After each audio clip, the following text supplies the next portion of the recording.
Now on CoastTV News. Increasing safety in Ocean City, what one committee has planned for bicycles in town. A controversial bill about a substation still up in the air, plus more from the last day of session in Dover. Fireworks dangers, a warning ahead of the 4th of July.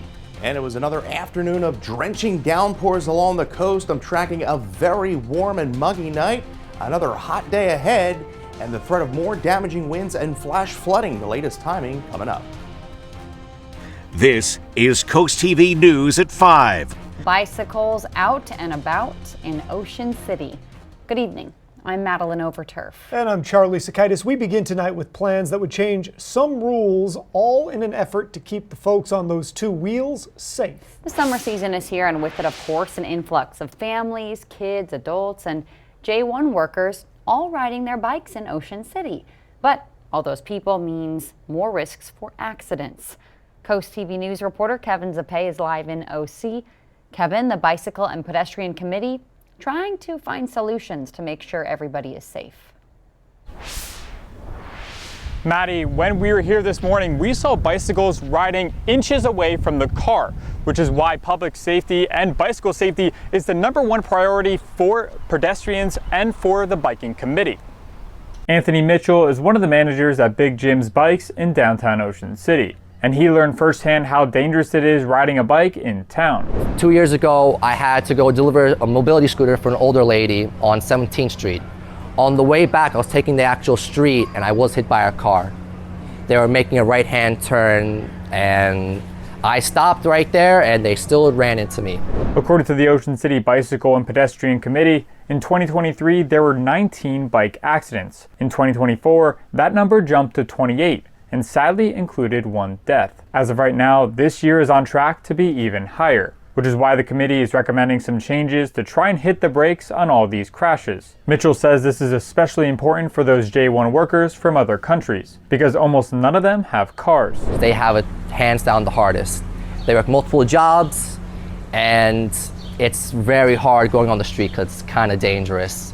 Lots of crazy people on the streets, lots of accidents tend to happen. The committee recommended wider sidewalks on Baltimore Avenue so that both bikers and pedestrians can use it, adding green paint in between intersections to make the bike lanes more noticeable, and increasing the time bikes are allowed on the boardwalk from 2 a.m. to noon to 12 a.m. to noon. That would give J1 workers an easier ride back home. Mitchell believes increasing the time even more would be the best option for everyone. With the tram no longer running and they have not talked about anything by extending the hours or bringing back the tram, it would definitely help everyone. With hundreds of cars, bikes, and people around town, safety is always a key issue. And it be in a car, on your bike, or just hooving it, be sure you're aware in Ocean City.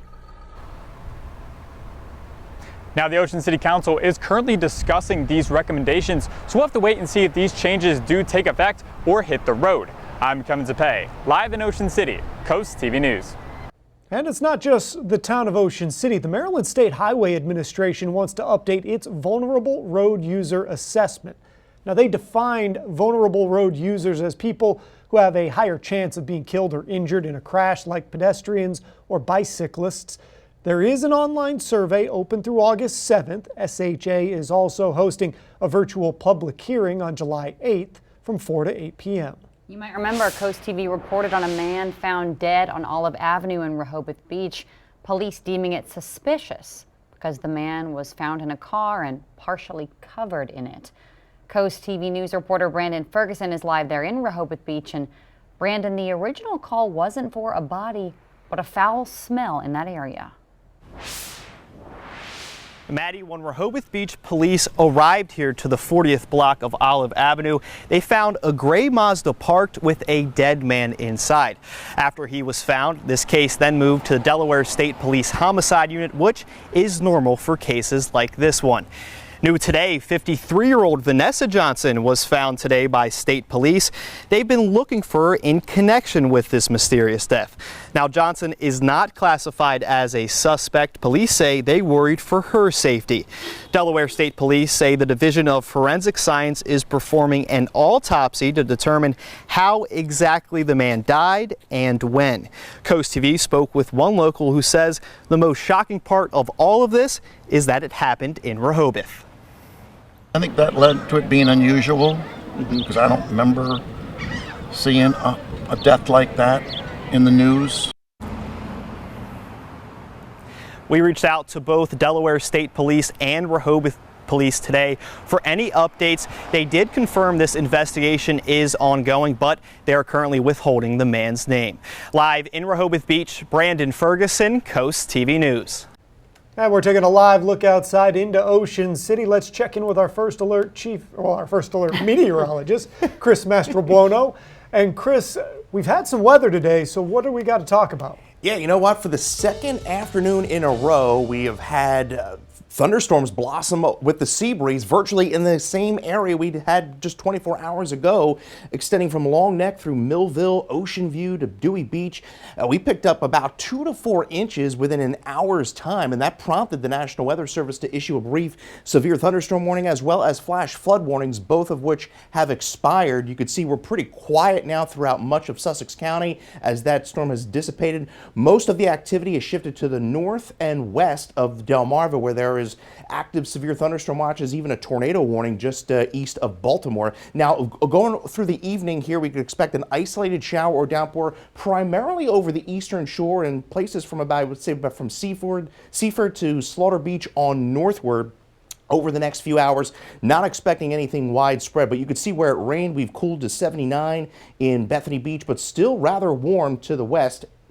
89 in Seaford, and we're at 91 in Harrington. Can't rule out an isolated storm over the next few hours, but a very warm and muggy night. Some areas, I think, are not even going to drop into the 70s tonight across the peninsula. Patchy fog possible, and then we're being for a pretty steamy day tomorrow. Most of the day is dry. It's Tuesday evening through the early morning hours of Wednesday where we have shower and thunderstorm activity rolling back in. That could prompt a more damaging wind threats as well as flash flooding. The good news is we clear all this mess out by the 4th of July, and we're actually looking pretty nice. We'll have more on that coming up in the full 7-day forecast. Maddie. Chris, thank you. Today marks the end of the 2025 legislative session in Delaware. Lawmakers are voting on all kinds of bills, including one we've been watching closely, Senate Bill 159.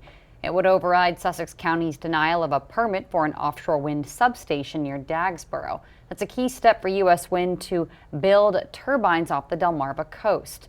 The issue has split opinions across the state, but some people in Rehoboth today say they're hoping to see the bill pass before the session ends. Yeah, I definitely fall into it's a clean source of domestically generated energy camp.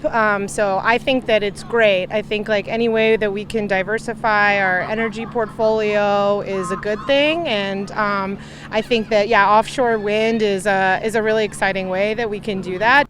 Now, Senate Bill 159 passed the House with a vote of 25-15 just about 20 minutes ago.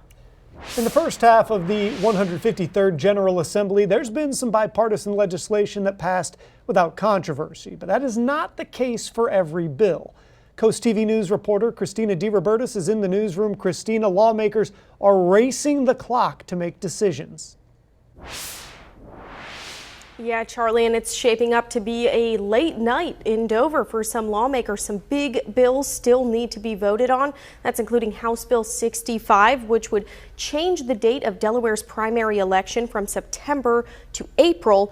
Also still on the table, the $977 million bond bill that would fund capital projects across the state. But there is a catch with this bond bill. Senate Republicans say they won't vote on it if the House passes Senate Bill 159 to override the Sussex County Council, which, as you guys just said, has happened. If the bond bill does not pass today, it's very likely a special session would have to be called to continue debate on the legislation. Now, some bills that have passed this year include Senate Bill 75, which would loosen regulations for recreational marijuana businesses here in Delaware. That bill is awaiting the governor's signature. Also, House Bill 40. That would legalize medical aid in dying in Delaware or assisted suicide. That has passed. The governor has signed it. It is now law. Back to you guys. This brings us to our Coast TV poll. We want to know, should state law be able to override a county council's denials? Let's take a look at the results so far. It says 75% no. Yeah, 75% of the voters say no, you should not be able to override that, though 18% say depends on the project and 7% say yes. Congressional Republicans are racing against a self-imposed July 4th deadline to pass President Trump's signature tax cuts and spending bill. Today, Democrats are warning that the bill will strip health insurance from millions of Americans and increase the budget deficit. NBC's Vaughn Hilliard shows us how Republicans say the bill will supercharge the economy and lead to unprecedented growth, as a vote in the Senate could come tonight. The motion is agreed to. As Senate Democrats try to slow down the process, offering amendment after amendment to President Trump's signature tax cuts and spending bill, Senate Republicans are still confident they will be successful. It's a beautiful day for the big, beautiful bill. We're going to pass this thing. Republicans can have only 3 members vote no and still pass the bill. Democrats are sharpening their attacks. When Donald Trump says this bill won't cut Medicaid, he's lying. When he says this bill will grow the economy, he's lying. The bill extends Trump's 2017 tax cuts, cuts Medicaid and food stamps, and increases spending for the military and border security. The nonpartisan Congressional Budget Office estimates it will increase the deficit by more than $3 trillion and cause more than 11 million people to lose their health insurance. That concerns at least one Senate Republican. So what do I tell 663,000 people in 2 years or 3 years when President Trump breaks his promise by pushing them off of Medicaid because the funding's not there? The White House brushing off those projections. Is that if we get 3% growth instead of 1.8% growth out of this bill, then that adds $4 trillion to revenue, which means that this thing is a big deficit reducer. Several polls show the bill is unpopular with voters. It is caviar over kids, hedge funds over health care, Mar-a-Lago over the middle class. President Trump has been actively rallying lawmakers' support, leading many in his party to believe everyone will ultimately fall in line to pass the bill. I mean, he's the closer. The president wants the bill on his desk by July 4th.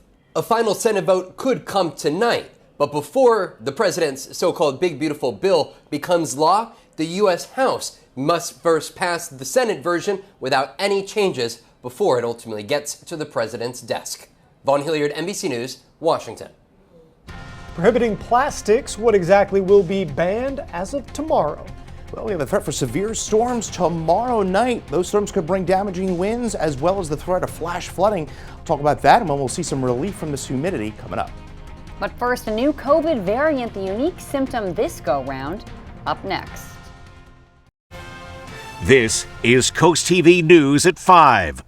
Health experts say to be aware of a new COVID-19 variant that is spreading. NB181, nicknamed Nimbus, is spreading in the U.S. Doctors say it's more infectious and more contagious than the last few variants. Now, the defining symptom for this variant is what one doctor calls a razor blade sore throat. It is really intense and it can last for a couple of days. And it's even as bad as like when you're just swallowing your saliva, just normal swallowing. It doesn't have to be with food or liquids or anything, just super intense pain. That does not seem pleasant. Dr. Horn says be aware of the sore throat symptom in children. They could have strep throat instead of COVID-19. Well, a hot and humid Tuesday in Cambridge and Crisfield with evening showers and storms that could pose a severe storm threat. By the time we get to Thursday, bright blue skies and sunshine. We'll track the storms when Coast TV News at 5 continues. Well, just within the last 5 minutes, the National Weather Service did confirm some rotation here just to the east of Frankfurt. Tornado, a brief weak tornado in this area. No additional details are available at this time. And my guess is the National Weather Service is going to go out and kind of do an investigation of this area where there has been some social media video of what appeared to be a funnel cloud in that area around 1 o'clock. Now, there was no active tornado warning. Had there been, we would have broken in on air. There was an active severe thunderstorm warning for the eastern portion of Sussex County, as well as an active flash flood warning. All of those have since expired.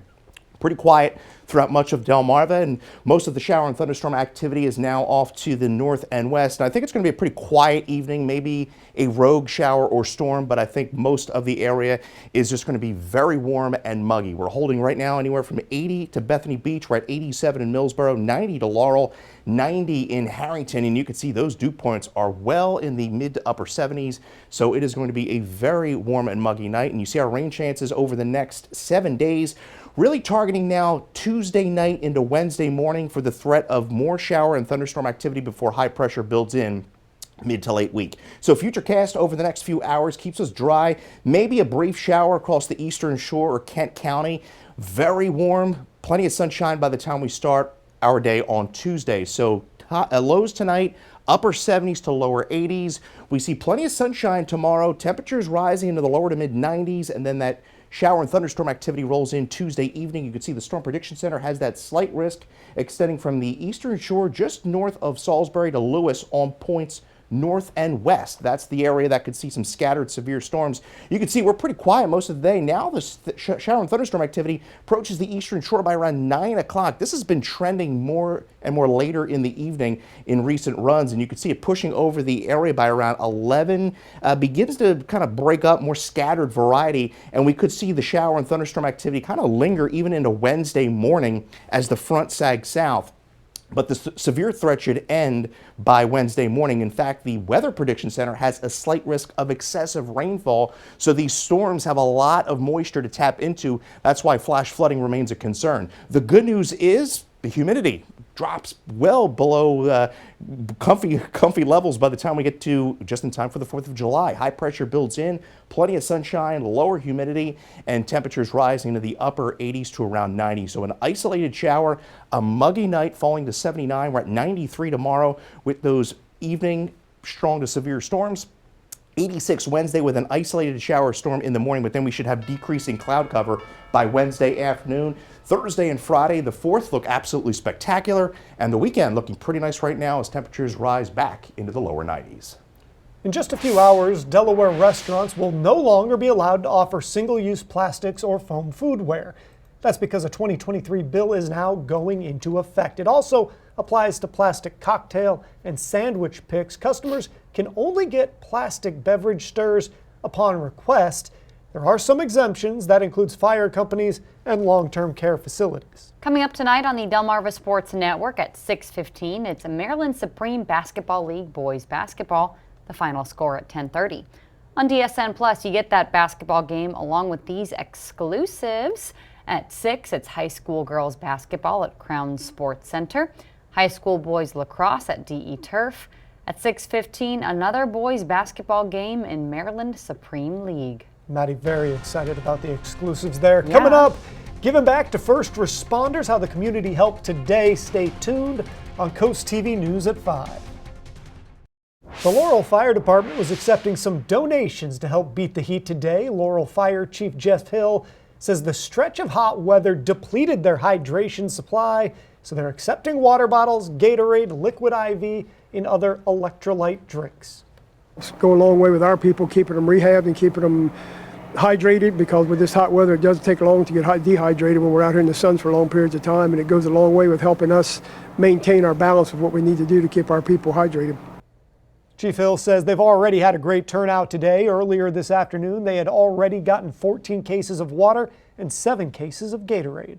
Ahead of the 4th, the U.S. Consumer Product Safety Commission says there were 11 reported firework-related deaths last year.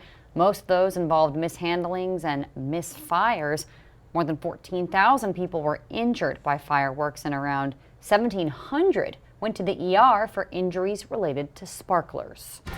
Let's take a live look outside into Laurel. One more check on your forecast after this. Coming up new on CoastTV News at 6, food bank help. The 5 Places food assistance is coming in Sussex County. Well, the storms we saw earlier along the coast have since dissipated. 90 degrees in Lewis. Can't rule out an isolated storm over the next few hours, but a very warm and muggy night on tap. And yes, the mosquitoes are going to be flying out in full force over the next few days with the humidity really holding in until we get to the end of the week. Lois Bravaco, Millsboro, Delaware, you're the winner of our Paul Davis umbrella. You can get your forecast anytime by dialing the First Alert weather phone. We finally get the storms out of here Wednesday. Nice and dry and pleasant into the 4th of July with highs in the upper 80s. Thanks, Chris, and thanks for joining us here for Coast TV News at 5. For more news, more local weather, download our Coast TV News app. Inside Edition is up next. And we'll see you later tonight for Coast TV News at 6. Have a great evening.